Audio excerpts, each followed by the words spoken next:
you know a deserving recipient, visit WJBF.com and fill out the nomination form. Celebrating Black Excellence 365, only on News Channel 6. Every day, ordinary people in the CSRA do extraordinary things to serve our community.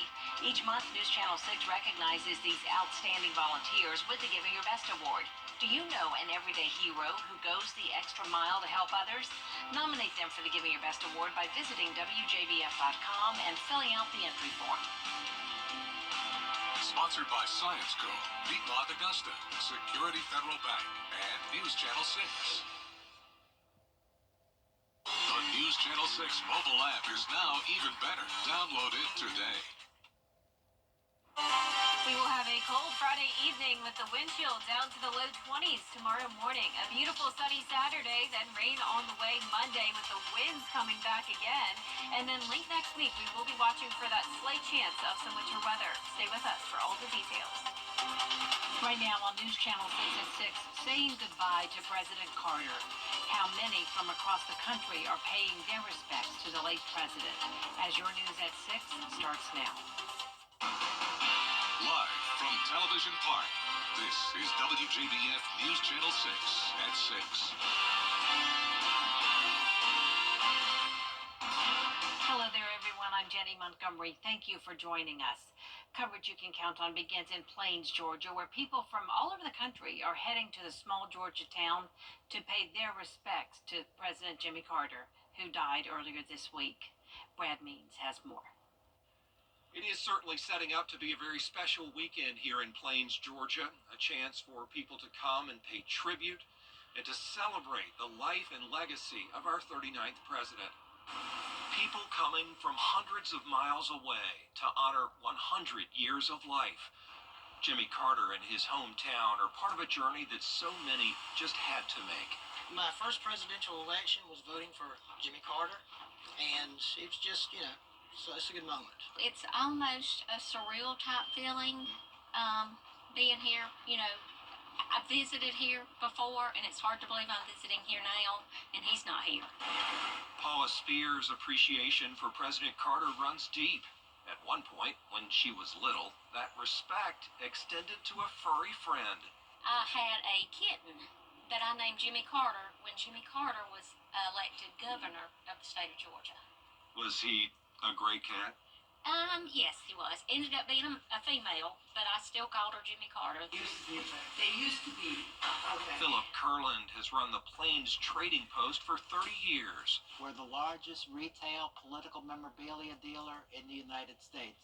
He credits Carter for boosting business in a big way downtown. So things have never been this good in Plains, and we expect, since it's going to become a presidential burial site as well as birth, plus we've been national park for 4 years. We're very optimistic for the future. There are people of all ages here, even those who were born decades after Carter was in the White House. I think looking back at all the former presidents we have today, he stands out as the one that has continued to work for a better America, but also a better world in general. London Wallenweber asked his mom to drive him more than 800 miles so he could be here. Mom's a social studies teacher and was more than willing to be part of an experience you won't get from a textbook. Carter's always been somebody that's come up as such a great role model. He might not have been the best president we've ever had, but he's the best former president we ever had. Lots of sentiments and signs of the former president's prominence and impact here. A man who touched a lot of lives over the past century. It's very nice. It's very satisfying. I feel, that I did something for him. And ceremonies will get underway Saturday morning just after 10 o'clock. The former president's motorcade taking one last lap around Plains, Georgia, before heading on to Atlanta and ultimately Washington, D.C. for his funeral next week. In Plains, Georgia, I'm Brad Means, WJBF News Channel 6.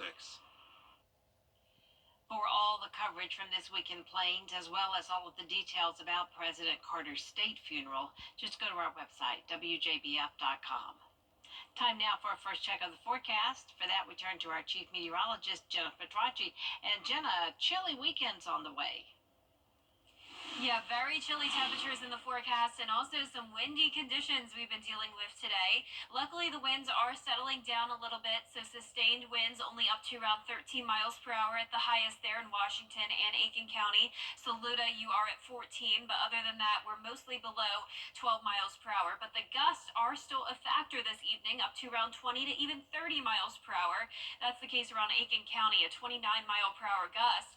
And earlier today, Aiken County actually had the highest wind speed reported, and that was 38 miles per hour over at the airport, 32 at Augusta Bush Field, and a lot of places got up to around 25 miles per hour. So we will still have a lake wind advisory until midnight. That will be for the gusts continuing to be up to 35. But we do have a nice night when it comes to the clear conditions. No rain on the way. This is our Terry Lambert Hyundai Skyview Cam over at Wellstar MCG Health. Our temperatures are falling quickly. We're already down to 49 in McCormick. Otherwise, mostly the 50s, 52 in Barnwell, 54 in Allendale. Louisville, you're at 53. Aiken sitting at 51, 53 in Wrightsville, 49 in Crawfordville, and 50 in Gibson. Relative humidity was low today. We did have a lot of dry air in place despite the cold front coming through. So if you were out and about early this morning, you may have noticed the cloudy conditions because of this front, but it did not bring us any rain. And we will have a nice sunny weekend as high pressure moves in. You can see it will be very chilly though, high of only 50 tomorrow. Similar temperatures on Sunday, also introducing a 20% chance of rain, and then a much higher rain chance on Monday, and the winds will also be picking up the pace again. I'll have a look at your futurecast and full 10-day forecast coming up. Back to you, Jenny. All right, Jenna. New at 6, a murder suspect is behind bars tonight. The Richmond County Sheriff's Office says 25-year-old Denarian Cobb was taken into custody today in Burke County. He was wanted in connection to the death of Chavius Kimmerlin on November 20th on Highland Avenue. He remains in the Burke County Jail and will soon be extradited back to Richmond County to face murder charges. FBI Atlanta has confirmed that the Bourbon Street attack suspect had ties to the Augusta area. The ex-wife of 42-year-old Sam. New push by federal lawmakers could benefit Georgia teachers and first responders. The Social Security Fairness Act will increase Social Security benefits for teachers, police officers, and firefighters. It would repeal other provisions that restrict or eliminate Social Security benefits if a worker was entitled to pension based on earning from employment not covered by Social Security. Senator John Ossoff says this bipartisan bill could restore Social Security benefits for more than 50,000 Georgians. On this single night, we passed that legislation to strengthen retirement in a very meaningful way. We're talking about a very substantial increase in retirement benefits for impacted teachers, firefighters, first responders, law enforcement. Bipartisan in the U.S. Senate. President Biden is expected to sign the bill into law on Monday. Coming up, a new year comes with a new policy for students in South Carolina. What big change our area will see regarding cell phones. Next. News Nation's Ashley Banfield, a voice for the On News Channel 6. Good stuff. Truck accidents leave you asking hard questions, and the answers you need will not come from the insurance company. Call the Strong Arm, attorney John Boy and Associates. Let my team focus on your case while you focus on your recovery. That's the Strong Arm. It's Team Georgia versus Team South Carolina as the best of the best battle for the paddle. Border Bowl is back Saturday, January 11th at Strom Thurmond High School. Get tickets now at WJBF.com/Border Bowl.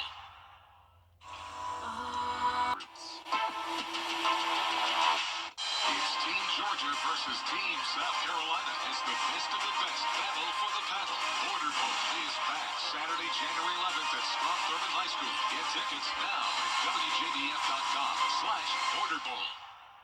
Get clear, accurate stories that don't waste your time at WJBF.com. Truck accidents leave you asking hard questions. Call the Strong Arm, attorney John Boy and Associates. Truck accidents are devastating. You need help and you need answers. We'll get you both as quickly as possible. New tonight, the new Bel Air Middle School will officially open its doors on Monday, and this afternoon, students and staff got a chance to see inside the new facility at an open house. The opening had been delayed because the fire marshals assisting with storm cleanup from Hurricane Helene, and they just couldn't do the school at the same time. The school, by the way, located on Potential Way off Wrightsboro Road. We'll hear more from tonight's open house coming up at 11 o'clock. If you live in Emmanuel County, the Georgia Department of Transportation wants your input on a proposed construction to a busy intersection. Officials say traffic accidents have been high at the US 1 bypass at State Route 4. They want to install a roundabout to reduce crashes and improve traffic flow. We have a link on WJBF.com. You have until February 5th to share your opinion. Students in our area in South Carolina schools will be going back next week to a major new policy, the ban of cell phone use during the school day. Kids can't have their phones out at all during the school day, and they have to be powered off, beginning with the morning tardy bell and ending with dismissal. The policy bans the use of phones and any accessories like smartwatches, earbuds, tablets, and more. There are exceptions for medical reasons with a 504 plan and students who are volunteer firefighters or work for an emergency organization. Consequences for violators are strict, but they vary. Each and every incident will be treated individually. It depends on the circumstance. And so for the first consequence up to ISS that first time, if we have some other interventions that are in place that the principal deems that are more effective for this child, that can be applied as well. Second time is still a phone violation, so it's up to multiple days of ISS. And the third time, you could potentially be suspended out of school. Dr. Murphy asked parents to help the school district enforce the new policy, saying this is coming down from the state and could affect funding if they don't comply. You can find out more about the new policy, the ban, and the consequences for those who ignore it on our website, WJBF.com. Now the house band and Chief Meteorologist Jennifer Dracci. Yes, watching those cold temperatures here in the Weather Center and also the high winds. We have a wind advisory until midnight, a cooler and sunny Saturday on tap, and then we'll be tracking rain and more wind again on Monday. I'll have a look at your full Viper 6 forecast when we return. I'm Rick Busby with Busby's. Great deals on furniture. Sale ends this Saturday at 6 p.m.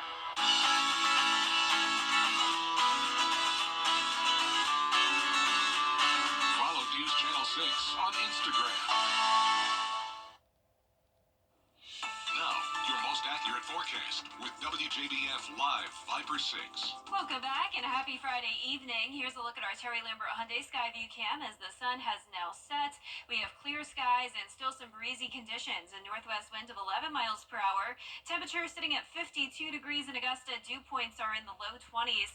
Visibility will be okay tonight, but the wind chill will be a factor. Winds are still howling, and we will see slightly lighter winds as we go into the overnight hours, but combined with the cold air, we will have a harsh wind chill. And right now, we're already dipping down into the upper 40s in Edgefield, Saluda, McCormick, all the way down to Crawfordville, and the rest of us in the 50s. So high pressure is moving in. We had a cold front come through this afternoon, and that's what's bringing us the windy conditions. The cold front also brought us some clouds this morning, but it was a dry front. Out to the west of us, we have another cold front, and this will eventually move in the area on Monday, bringing our next chance of rain, even a 20% chance of showers on Sunday, but overall a mostly dry weekend for us with calmer winds and even cooler temperatures. High of only 50 tomorrow and a low of 27 in the morning. When you factor in a northwest wind up to even just 6 miles per hour, that'll be bringing the feels like temperature down to around 23 at 7 a.m. So I advise you just sleep through that if possible. But even Saturday afternoon, you'll want to bundle up as a lot of us will only be topping off in the 40s for highs. You can see the winds will definitely be dying down significantly though Saturday and Sunday afternoon, but then they shoot all the way back up to 39 miles per hour on Monday, and that will come with the chance of rain at 70%. So that'll be the first rainmaker of the month of January so far. So let's take a look at it now on our Futurecast. A dry start to our Sunday, so no concerns when you're headed out early for church, but later on in the afternoon and evening, maybe a few stray showers here and there. But this is the main front currently out in Mississippi by around Sunday at 8 p.m. Then that will push into our area and weekend, mostly just bringing us some scattered light rain showers early Monday into the early afternoon. And then behind the cold front, there will definitely be some very frigid air, and that will be producing some snow up up in Tennessee and maybe even into parts of North Georgia. For us, the winds are going to be howling on Monday, and that combined with the cold air will definitely cause some issues with wind chill, but we aren't concerned about flooding. Notice rainfall totals will be primarily under half an inch. You can see we're also not concerned about freezing rain, as our low temperatures will spike up all the way to 41 on Monday morning. So luckily with that rain coming through, we will be well above freezing. So no chance of winter weather with that system. But behind that system, we will have the Arctic blast taking over from January 9th through 13th. We will have well below normal temperatures. And yes, we are watching for that possibility of winter weather. We are still 7 to 10 days out. So if we were to have some winter weather, it would likely be Friday or Saturday of next week. And it's all up to this Gulf low. So we have the cold air in place, which is one key ingredient for snow. But another key ingredient would be that low pressure. So we'll keep an eye on it and we'll keep you updated. As of now, we know for sure that it will be sunny next week with the big cool down starting on Tuesday from 60 on Monday to 48 for your high. Lows will be down to around 22. And as for now, just keeping around a 10 to 20% chance of some precipitation in the forecast next weekend. Now, congratulations to today's umbrella winner. That is Elizabeth Connor from Martinez. Elizabeth, you can pick up your umbrella here at the station and sign up to win yours on WJBF.com. All right, Jenna, thank you so much. Coming up, the Georgia men's basketball team off to their best start in 94 years. Stay tuned for an SEC conference play preview in sports. The first time you try bounce, it hits you. Of each month, Salute to Service is sponsored by Pinnacle Bank. You can't always choose the way, but you can choose your weather app. Go with the most accurate and most trusted, the Live Fighter 6 mobile app. Download it today. Now, WJBF sports coverage you can count on. The Georgia football team may have ended their season last night in the CFP quarterfinals, but the Georgia men's basketball team are taking on the Ole Miss Rebels in SEC play. The Dogs are off to a 12-1 start this season, their best start in 94 years. Georgia is one of two teams currently ranked in the top 25 in both field goal percentage and field goal percentage offense. The SEC proving to be a gauntlet in men's basketball this season. The month of January won't be an easy one, with 7 of their 8 contest top 25 opponents. Tennessee, Auburn, Florida, and Kentucky, just to name a few. 7 players have led the Bulldogs offensively in at least one or more games. Deshane Montgomery leads the team, averaging 16 points per game. Tip-off is set for noon. The South Carolina men's team also opening up SEC play on the road against Mississippi State. The Gamecocks are riding a 7-game winning streak, tied for the 9th longest active streak in the nation. They're seeking their 8th straight on Saturday since the 2016-2017 season. They're playing an MSU team that has won 6 games in a row, led by all-SEC guard Josh Hubbard, who averages 17.5 points per game. And last season, South Carolina swept the season series over Mississippi State and will look to do that again this year. I don't anticipate in any of our conference games that not being ready to go or not being motivated or overlooking any particular game. I don't think that would be anything. You know, we may have some slow starts because we don't play well, we don't shoot well, or we're not accustomed to what the other team is doing. It may take some time, but hopefully we'll get some better starts. Tip-off set for 2 p.m. Saturday on the SEC Network. And high school basketball also in full swing as a few of our area teams tip off tonight as well. The 7-6 Westside Patriots and 3-time state champions back at home taking on Baldwin. The Patriots are seeking their 3rd straight win on the season. Tip-off set for 7:30 p.m. And the Cross Creek Razorbacks are off to a hot 12-1 start to the season. Their lone loss on the year was a 65-64 contest to River Bluff. They're squaring off against the Aquinas Fighting Irish. Tip-off also set for 7:30 p.m. That'll do it for sports. We'll be back. Ready to develop more than a career? A sunny and crisp day tomorrow with a low of 27 tonight. Then we'll be tracking rain Sunday into Monday, back to sunshine next Tuesday, going all the way down to a high of 48, lows down to 22 next Thursday morning. It's beginning to look less like Christmas. The new year is here, so where do you stand on those decorations? Are they still up or down? Out there somewhere with George Escala. Christmas decorations, putting them up, a reason to be jolly. Oh, I always enjoy it. I love having them, having the lights and looking around and seeing around the neighborhood. So anytime we can do that, we love it. But it's no longer Noel, it's the new year, but we still see decorations up. It was short between Thanksgiving and Christmas this year, so it's a good opportunity to leave them up another week. Decorators have different timelines on the takedowns. I'm coming down tomorrow. Why tomorrow? It's before the next week starts. But others have already hauled the old Tannenbaum to the Christmas tree drop-off site. Their decorations are done. They'd already had them put up. You put them up already? Mm-hmm. Day after. They're still up. Still up. For sure. How come?